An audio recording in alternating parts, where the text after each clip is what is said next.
समागम में महापुरुषों ने, संतों ने अपने भावों को अभिव्यक्ति दी और ये आवाज दी कि ये जो परमात्मा है इसे प्राप्त किया जा सकता है। ये कोई कहने सुनने किस्से कहानियों का विषय नहीं है, ये अटल सच्चाई है जिसकी प्राप्ति हर एक मानव कर सकता है।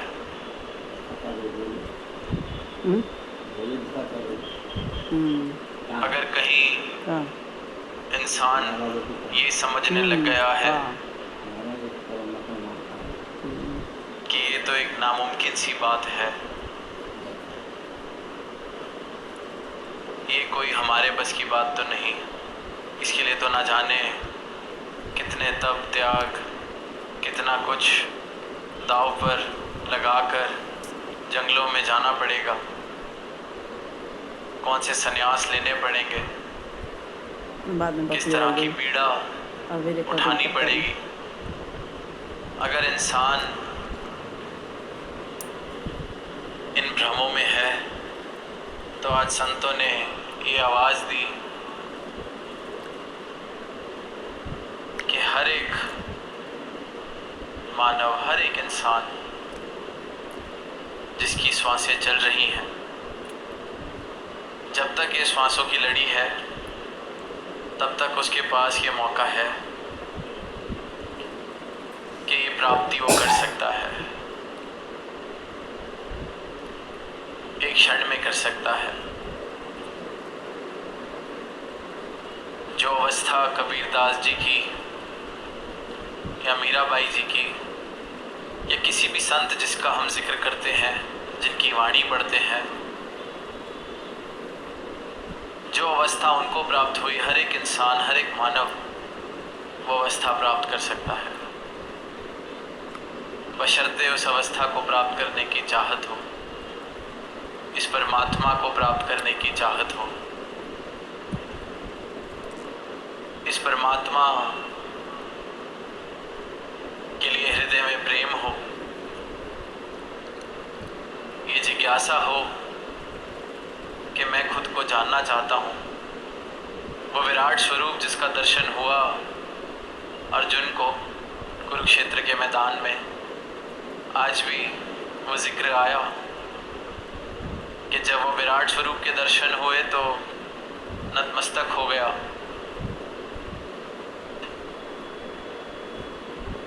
कहने लगा कि आपके आगे को प्रणाम, पीछे को प्रणाम, दाएं को प्रणाम, बाएं को प्रणाम, ऊपर को प्रणाम, नीचे को प्रणाम, क्योंकि हर जगह अब ये विराट ही दिख रहा है, हर जगह ये रूप ही दिख रहा है। कहा कि कुरुक्षेत्र के मैदान में कृष्ण भगवान ने चक्षु दिए अर्जुन को, नजर दी, आंखें दी ये दर्शन करने के लिए। अब वो अर्जुन जिसको इतनी कौशलता हासिल थी कि नदी में तैरती मछली की आंख को वो साध सकता था, तो आंखें और उसकी नज़र तो कितनी ही काबिल, कितनी ही पक्की, कितनी ही सटीक होगी।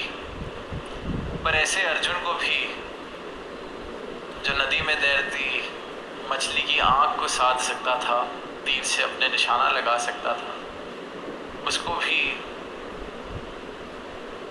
ये विराट के दर्शन करने के लिए गुरु की नज़र की ज़रूरत पड़ी।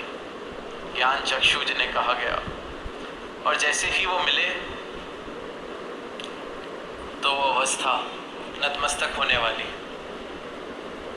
यही अवस्था कबीरदास जी ने अपनी पंक्तियों में जिक्र किया कि मैं ना मरबू मरीबो संसारा, अब मोहे मिले वो जीवन हारा। मुझे ये जीवन हारा मिल गया है,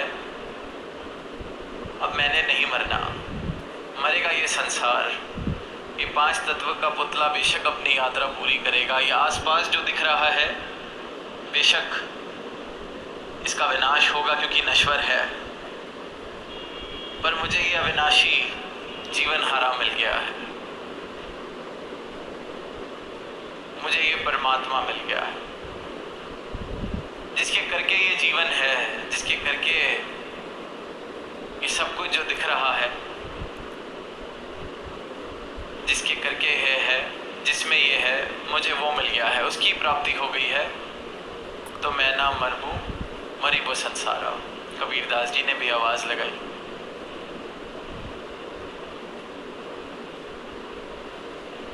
मीराबाई ने कहा, पायो जी मैंने राम रतन धन पायो। अब किस्से कहानियां सुनते हैं तो बचपन से ही उस मूर्ति से, श्याम की मूर्ति से बहुत प्रेम, बाल अवस्था से ही मीराबाई को। अब वो मूर्ति से प्रेम ही काफी था, तो क्यों फिर तब नहीं कहा गया कि पायो जी मैंने राम रतन धन पायो?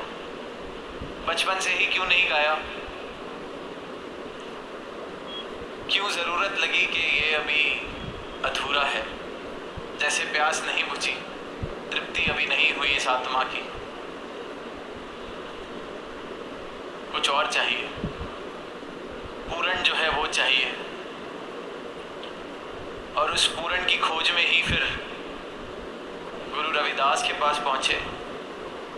ज्ञान चक्षु मिले, ज्ञान मिला, नजर मिली, राम रतन धन मिला, तो कहा कि पायो जी मैंने राम रतन धन पायो। वस्तु अमोलक दी मेरे सतगुरु, कृपा कर अपनायो। तो ये अवस्थाएं कोई किस्से कहानियों की, इतिहास की नहीं। वो कबीरदास जी ने भी जो पंक्तियां कही, जीते जी कही, क्या मोहे मिले हो जीवन हारा, मैं ना मरूं। तो ये जीते जी इस अवस्था को प्राप्त किया जा सकता है। अनेकों ऐसे प्रमाण हैं जिन्होंने इन अवस्थाओं को, इस अवस्था को, इस परमात्मा को प्राप्त किया है। जीते जी मोक्ष, जीते जी मुक्ति, जीते जी ब्रह्मलीन हुए हैं।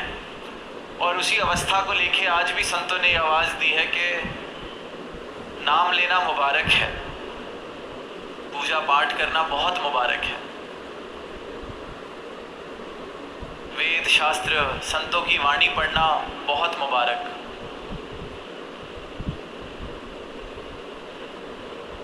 पर क्या किसी और के भोजन की मैं तारीफ करता जाऊं कि क्या खाना वो बनाते हैं? जो खाता है उसको मज़ा आ जाता है, तारीफ ही करता जाऊं, कैसे उस भोजन को बनाया गया उसकी रेसिपी पढ़ता जाऊं, बिल्कुल याद कर लिए, मुंह में स्वाद भी पूरा आ जाए मुझे उस भोजन का ध्यान करते हुए। क्या मेरा पेट भरने वाला है? जहाँ भी चले जाएं, चाहे मंदिर चले जाएं, मस्जिद चले जाएं, कोई शास्त्र पढ़ लें, कोई किताब पढ़ लें, किसी संत को, किसी संत की बात, किसी संत की जीवनी की बात कर लें। कबीरदास जी की उन पंक्तियों को रोज दोहराएं, मैं ना मरबू मरी वो संसारा। पर वो तो उनकी अवस्था थी, उनकी पंक्तियां दोहराने से मेरी अवस्था नहीं हो जाने वाली। चाहे मैं रटन करता चलूं कि मैं ना मरबू मरी वो संसारा, मरना तो पड़ेगा, क्योंकि जीवन हारा मैंने प्राप्त नहीं किया है। जीवन हारा जो है उसकी पहचान मुझे नहीं है। भोजन मैंने खुद नहीं खाया है, पड़ोस में जो खा बैठा है या मेरे आने से पहले जो खा बैठा है, उसके खाए हुए भोजन की मैं तारीफ करता जाऊं, बात करता जाऊं, चर्चा सुनता जाऊं, मेरा पेट भरने वाला नहीं है। अपना पेट भरने के लिए भोजन खाना पड़ेगा। खुद अगर नहीं मरना, खुद इस अमृत को प्राप्त करना है, खुद वो पंक्तियां सिर्फ रटन ना रहे, मेरा बोध हो जाए, मेरा अनुभव हो जाए, तो जीवन हारे की पहचान करनी पड़ेगी। जीवन हारे को प्राप्त करना पड़ेगा। और ये जो जीवन मिला है, मानव जीवन, ये मिला ही इसकी प्राप्ति के लिए है, इस सत्य की प्राप्ति के लिए, इस सच्चाई की प्राप्ति के लिए। इस अवस्था तक पहुंचने के लिए कि हम भी ये उद्घोष कर सकें जो कबीरदास जी ने की है, जो अनेक संतों ने की। पर इंसान अंधकार में और अज्ञान में इस प्रकार जी रहा है कि उसे एहसास ही नहीं होता कि वो क्या क्या करता जा रहा है, किस राह पर चलता जा रहा है। एक शायर ने कहा कि अपनी हालत का खुद एहसास नहीं है मुझको, मैंने औरों से सुना है बीमार हूं मैं। इंसान भी अपनी हालत से बिल्कुल बेखबर हो चुका है, सो रहा है, स्वप्न को सच मान रहा है। और संत आवाज दे रहे हैं, जिन्होंने बोध कर लिया है आवाज दे रहे हैं कि ये जागने के लिए मिला है जीवन। ये इस प्रकार की बीमारी कि वरदान रूप में ये मानव तन मिला है, पर ये बर्बाद किया जा रहा है। इंसान इस प्रकार बीमार है कि जो जो वरदान मिल रहे हैं, जो जो वरदान मिले हुए हैं, उनको भी अभिशाप बना लेता है अपने लिए और सबके लिए। ये ज़बान मिली वरदान है, बोल सकते हैं। कितनी और योनियां हैं। बुद्धि मिली, समझ सकते हैं। कितनी भाषाएं बना ली हैं, वरदान परमात्मा का। पर इंसान अपने अहंकार से, अपने अधिकार से, इसी ज़बान से दिल दुखाता है, जहर घोल देता है। जहाँ किसी के लिए कुछ अच्छे शब्द कहे जा सकते थे, किसी का दिल रोते से हंसाया जा सकता था, वहाँ उल्टा काम कर बैठता है। इतना बड़ा वरदान है, अभिशाप बना दिया। नज़र मिली, सुंदरता देख सकता है, वरदान है, पर अभिशाप बना लेता है। कमियां, गंदगी, सिर्फ यही देखना है इंसान को, क्योंकि अंदर से मन ठीक नहीं। तो जैसे दास ने कहा कि मंदिर में जा रहे हैं, बहुत मुबारक है, पर संत जिन्होंने इस ब्रह्म को प्राप्त कर लिया है, एक आवाज़ देते हैं कि हमने अपने सतगुरु से इस ब्रह्म ज्ञान को प्राप्त किया है, तो क्यों ना हम भी आवाज़ दें, यही एक संदेश दें कि मंदिर में जाना तो मुबारक है, अगर हम खुद ही चलते फिरते मंदिर बन जाएं तो कैसा रहेगा। इस मन मंदिर को सही मायने में बना लिया जाए मंदिर, इसमें निवास हो, विराज जाए ये परमात्मा, ये अज्ञानता, ये अंधकार हट जाए तो कितना मुबारक है। वरदान के रूप में कितनी भिन्नताएं इस परमात्मा ने बनाई है संसार में, पर इंसान अपने अहंकार के करके इसमें भी ऊंच नीच के बंटवारे कर लेता है, दीवार बना लेता है। आज शब्द जब गाया जा रहा था तो यही कहा कि कुल संसार दीवार रहित बन जाए, तो उसके लिए ये अज्ञानता को मिटना पड़ेगा। उसके लिए इस ब्रह्म ज्ञान की प्राप्ति, सत्य की प्राप्ति, इस परमात्मा का बोध करना ज़रूरी है, ताकि मुझे सत्य समझ आए, अपनी पहचान मिले। और जिस अज्ञानता के कारण ये इतने वरदान जो मुझे मिले हुए हैं परमात्मा के, उसको मैं अभिशाप बना लेता हूँ अपने लिए, ऐसी मूर्खता करनी मैं बंद करूँ। और उसे सुना है बीमार हूँ मैं, जैसे कहा, इंसान ऐसी बीमारी की हालत में चल रहा है। ऐसे ही एक इंसान के बारे में पढ़ने को मिला एक कहानी में, बहुत तपस्या की, बहुत प्रभु के गुण गाए, बहुत मंदिर में भेंट करी, परमात्मा प्रसन्न हुए, क्योंकि मांग सिर्फ पदारत रहा था। तो परमात्मा ने कहा चलो ठीक है, तुझे वरदान दिया, तो जो मांगेगा तुझे मिल जाएगा, पर साथ में तेरे पूरे शहर में, तेरे पूरे गांव में जो लोग रह रहे हैं उनको उससे दुगना मिलेगा। अब खुशी में था, चला गया घर, मांगा 10 लाख रुपए मेरे पास आ जाएं। आ गए। पूरे शहर में अगले दिन न्यूज़ चल रही है, सबके घर अचानक से 20 लाख आ गए। जो रात तक अपने 10 लाख की खुशी थी, थोड़ी सी मायूसी बनी सुबह कि सबको 20 लाख। चलो कोई बात नहीं, मेरा घर 2 मंजिल का बन जाए। सुबह उठा अपना 2 मंजिल का, पर सारे शहर के 4 मंजिल के घर। खुशी से गम। अब करता गया, मांग मांग के थक गया, पर खुशी नहीं। वरदान था पर कोई खुशी नहीं। अब फिर कहानी में इस प्रकार से आता है कि जब ऐसे इंसान फंस जाता है तो गया फिर अपने बिजनेस पार्टनर्स के पास, वकीलों के पास, अपनी पंचायत के पास, अपने वेल विशर्स के पास। फिर 2-3 कंसल्टेंट उसने रखे कि इस बला से कैसे निकला जाए। तो उन सब ने कहा ये वरदान थोड़ी हुआ, तुम परमात्मा को कहो कि ये कैसा वरदान है। अब चला गया परमात्मा के पास, ये क्या वरदान हुआ। कहते जो तू मांगता है तुझे मिलता है। कहते बिल्कुल मिलता है, पर जो सबको मिल जाता है वो आगे से कहता है ये वरदान की क्या बात हुई इसमें। मज़ा तो तब तक था कि सिर्फ मेरे पास हो, मैं सबसे रईस बनता, मैं सबसे अमीर बनता, मैं सबसे बड़े घर वाला बनता। अब जब सबके पास मुझसे दुगना आ जाएगा तो ये कैसा वरदान हुआ। इससे अच्छी तो पहले ही हालत थी, 2-4 से तो ऊपर था। अब तो जो मांगता हूँ सबके पास उससे दुगना है। पर अब इंसान अभिशाप कैसे बनाता है। आगे कहता है चलो एक काम करो, मेरे घर के आगे गड्ढा कर दो। पूरे शहर के घर के आगे 2 गड्ढे। अब हालत ऐसी है कि अपने से ज़्यादा देख नहीं पा रहा किसी के पास। तो कहता है परमात्मा एक काम करो, मेरी एक आँख की रोशनी ले लो, ताकि पूरे शहर की फिर दोनों आँखों की रोशनी जाएगी। कम से कम इस शहर में जिसमें सिर्फ गड्ढे की गड्ढे हैं, वहाँ एक आँख वाला मैं ही बचूँगा, बाकी सब देख नहीं पाएंगे, गड्ढे में गिरेंगे। तो मैं कम से कम वो इंसान होऊंगा जो रास्ता दिखाएगा या गड्ढे से गिराने से बचाएगा सबको। ये हालत है इंसान की। इस प्रकार बीमार है इंसान।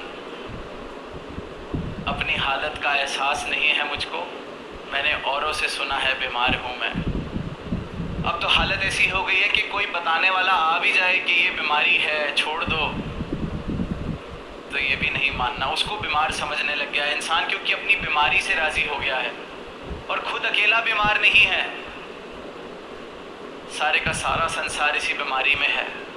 तो लगता है कि जो कह रहा है कि ये बीमारी है वही बीमार होगा, हमें कौन है बताने वाला। पर किसी की सुनने की ज़रूरत नहीं, बस आंखें खोलकर अपना जीवन देख लें, क्या कर रहे हैं, कहाँ खड़े हैं, क्या प्राप्त हुआ है, क्या हासिल हुआ है, और जो हासिल करने लायक है क्या उसको मैंने हासिल किया है। जो एक सत्तादास अक्सर कहता है एक ही चीज़ है प्राप्त करने योग्य है इस जीवन में, जिसे सत्य कहा जा सकता है, वो है ये शाश्वत परमात्मा। क्योंकि और कोई चीज़ तो सत्य कहलाने लायक भी नहीं है, क्योंकि वो बदल जानी है। आज रात है, चंद घंटों में ये सत्य नहीं रहेगा, सुबह हो जाएगी। अभी गर्मियां हैं, कुछ महीनों में गर्मी का माहौल नहीं रहेगा। सुबह दास को पता चला कि हवा इतनी तेज़ कि टेंट उड़ गया, अब हवा नहीं है। क्या सत्य है, क्या सत्य नहीं। सत्य सिर्फ ये आद सच जुगाद सच है भी सच, नानक होसी भी सच। और इसी सत्य का बोध, इसी सत्य की पहचान सदगुरु करा रहे हैं। और इसी सत्य की पहचान करके संतों महापुरुषों ने सारी ही मानवता को ये आवाज़ दी है कि इसे पाया जा सकता है, देखा जा सकता है, प्राप्त किया जा सकता है। आप भी उस अवस्था को हासिल कर सकते हैं कि मैं ना मरबू मरी वो संसारा, अब मुझे मिले जीवन हारा। ऐसी अवस्था मुझे मिल जाए कि ये वरदान अगर कोई दे तो परमात्मा के आगे हाथ फैले कि तू सबका कल्याण कर, क्योंकि सब में ही मेरा कल्याण है, कोई फर्क ही नहीं, सब खुश हों। संतों की यही प्रार्थना रही है और यही कहा है कि मांगो तो सबका मांगो, भला मांगो, सबका भला करो भगवान, सबका सब विधि हो कल्याण। मंगलाचरण में भी ये पंक्तियां हमने कही, भला करो सबका प्रभु, सबका हो कल्याण। ऐसा कल्याण हो कि सब अपनी पहचान कर सकें, ये दीवारें गिर सकें, प्रेम ही प्रेम संसार में बस सके, रिश्तों में बस सके, स्वर्ग हम सब मिलके बना सके। कुछ इस प्रकार की मेरे जीवन की यात्रा हो कि वाकई ही वरदान रूप में मैं हूँ इस धरा के लिए। ये नहीं कि वरदान मिले, कितने वरदान मिले, पर मैंने उनको अभिशाप बनाता गया। अपनी अंधकार की, अपनी अज्ञानता के कारण अभिशाप बना लिए। इस ज़बान को अभिशाप बना लिया किसी और की निंदा करके। इन आँखों को अभिशाप बना लिया गुण ना देख के, अवगुण देख के। इन कानों को अभिशाप बना लिया भ्रमों को सुन के, भ्रमों को मान के, निंदा को सुन के, निंदा को मान के, और सत्य से दूर ही जाते रहे। ये मानव तन मिला था सत्य को प्राप्त करने के लिए, वरना तो हर जीव जो चल रहा है सबके पास ये शरीर है, फिर भी जो सर्वश्रेष्ठ योनि कहा गया है, इसी इंसान के शरीर को कहा गया है, क्योंकि इसकी प्राप्ति की जा सकती है। हर एक वरदान को वरदान की तरह जिया जा सकता है। तो यही अरदास दातार से कि हर एक मानव समय रहते इस बीमारी से जाग उठे, जाग कर अपने आप को, अपने जीवन को देखे और आवाज़ आए सत्य को प्राप्त करने की, क्योंकि ये आवाज़ हर आत्मा ज़ोर ज़ोर से दे रही है कि मुझे अपने इस परमात्मा को मिलना है। पर अज्ञानता के कारण, अंधकार के कारण ऐसी गहरी नींद में हम सो रहे हैं कि अपनी सबसे ज़ोर से जो आवाज़ ये आत्मा दे रही है उसको हम नहीं सुन पा रहे। मन की सारी तृष्णाएं, मन की सारे हसरतें, उनका शोर इस प्रकार हो चुका है कि ये जो एक पुकार है सत्य के लिए, यही दब के बैठ गई है। तो इसी आवाज़ के प्रति हम जागें, और ये आवाज़ जब सुन लें तो ये कल्याण एक क्षण में हो सकता है। तो दाता ऐसी मेहर करे कि हर एक मानव अपने इस उद्देश्य को पूरा करे, मानव तन में आना मुबारक करे, और ये यात्रा सही मायनों में सफल करे। प्रेम से कहना धन्यवाद। धन्यवाद जी।